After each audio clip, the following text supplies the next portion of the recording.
வணக்கம். ஆங்கிலத்தில் ஐ அப்படின்னா தமிழில் நான் என்று அர்த்தம்.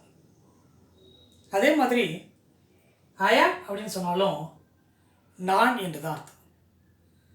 அது எப்படி சார், ஐயினால நான் அர்த்தம், ஐஆம்னால நான் அர்த்தம், ஸோ குழப்பற மாரி இருக்கு அப்படின்னு சொல்லி நினைக்கலாம். அதை உங்களுக்கு விளக்குறேன்.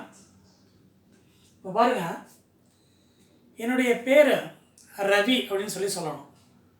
அதை எப்படி சொல்லலாம் அப்படிங்கிறத பார்க்கலாம்.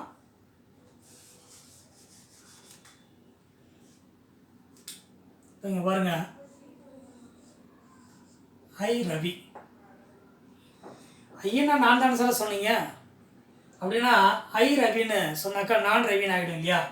ஐயன்னா நான், ரவி அப்படின்னாக்கா நான் ரவின்னு ஆகிடும் இல்லையா அப்படின்னு சொல்லி கேட்கலாம். ஆனால் இது தவறு. இது தவறு சார். அது எப்படி தவறாகும்?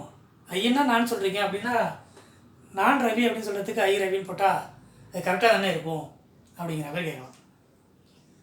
இது ஏன் தவறு அப்படின்னா, ஆங்கிலத்தை பொறுத்த வரைக்கும் வர்ப் என்று சொல்லக்கூடிய வினைச்சொல் இல்லாத வாக்கியங்கள் உயிரற்ற உடல் மாதிரி. அதாவது இது ஒரு டெட் பாடி மாதிரி. ஓகே, ஏன்? ஏன்னா இந்த வாக்கியத்தில் வர்பு இல்லை, வினைச்சொல் இல்லை. அதே இங்கே பாருங்க,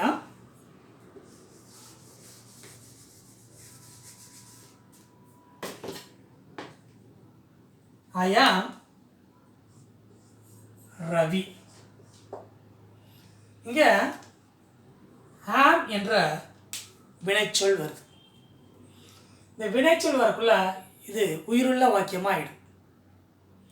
ஸோ உங்களை நீங்கள் அறிமுகப்படுத்திக்கணும் அப்படின்னா ஐ ஆம் அப்படின்னு சொல்லி உங்களுடைய பேரை சொல்லணும். அப்படி இல்லாமல் வெறும் ஐ அப்படின்னு சொல்லி பேரை சொன்னால் அது ஆங்கிலத்தில் தவறான வாக்கியம் என்று அர்த்தம். ஓகே, இதனுடைய அர்த்தம் நான் ரவி என்பது.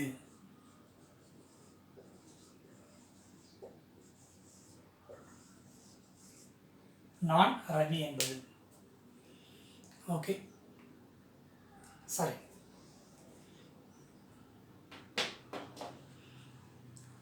இப்போ இன்னும் சில வாக்கியங்களோட இதை இன்னும் அதிகப்படியாக இன்னும் முழுமையாக தெரிஞ்சுக்கலாம். அது எப்படிங்கிறத பார்க்கலாம்.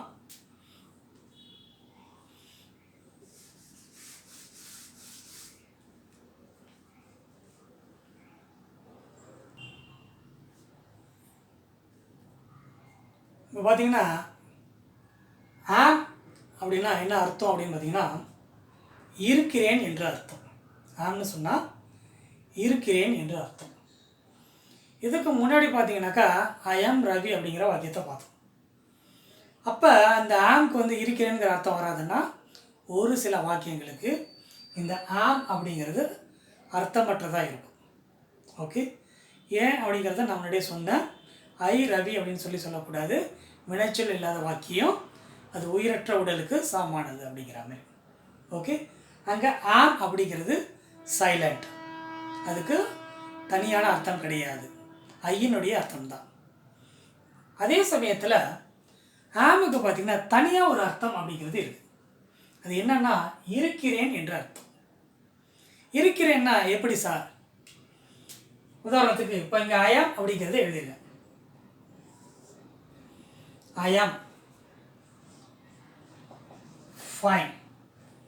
இப்போ யாராச்சும் உங்களை கேட்டாக்கா எப்படி இருக்கீங்க அப்படின்னாக்கா நல்லா இருக்குன்னு சொல்லுவோம் இல்லையா? அதை ஐ ஆம் ஃபைன் அப்படின்னு சொல்லி சொல்லணும். சரி, நீ எப்படி இருக்க? நான் நல்லா இருக்கேன்.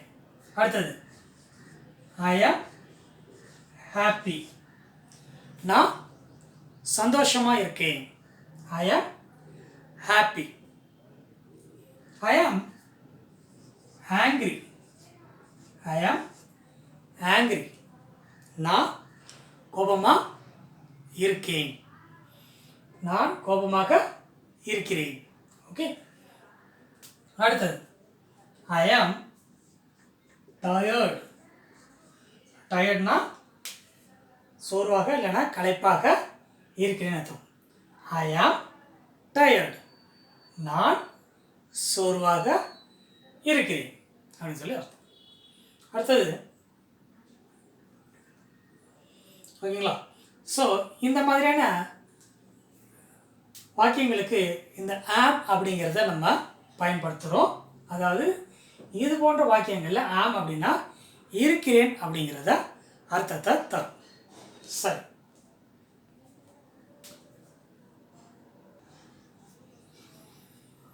சரி இப்போ இன்னொரு வகையான வாக்கியத்தை பார்க்கலாம். ஆம் நான் இருக்கிறேன் அப்படிங்கிறத தெரிஞ்சுக்கிட்டோம்.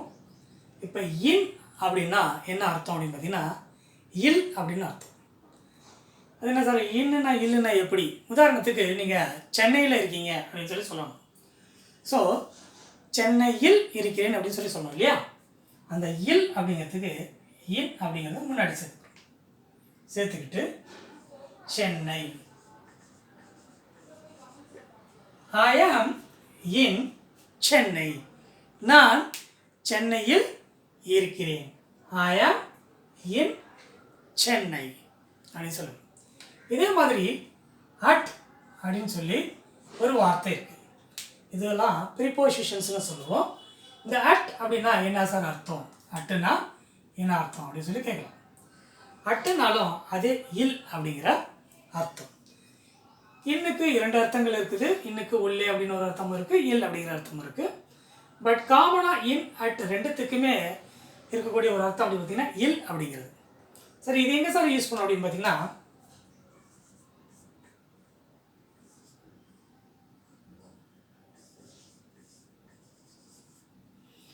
ஐ ஆம் அட் ஹோம், நான் வீட்டில் இருக்கிறேன், ஐ ஆம் அட் ஹோம். சார் இந்த இன்னை எப்போ யூஸ் பண்ணோம், இந்த அட்டை எப்போ யூஸ் பண்ணோம்னாக்கா இதை நான் ப்ரிப்போசிஷன் பாடத்தில் உங்களுக்கு தெளிவாக சொல்கிறேன். ஓகேங்களா. சார் இப்போ நம்ம இந்த பாடம் பார்க்குறது ஐயும் மற்றும் ஆம் அப்படிங்கிறது எப்படி பயன்படுத்த முடியாது. ஸோ ஆம் நான் இருக்கிறேன் அப்படின்னு சொல்லி சொன்னேன். நல்லா இருக்கிறேங்கிறதுக்கு ஐ ஆம் ஃபைன், சந்தோஷமாக இருக்கிறது ஐ ஆம் ஹாப்பி, கோபமாக இருக்கிறேன் ஐ ஆம் ஆங்க்ரி, சோர்வாக இருக்கிறேன் ஐ ஆம் டயர்ட், நான் சென்னையில் இருக்கிறேன் ஐ ஆம் இன் சென்னை, நான் வீட்டில் இருக்கிறேன் ஐ ஆம் அட் ஹோம்.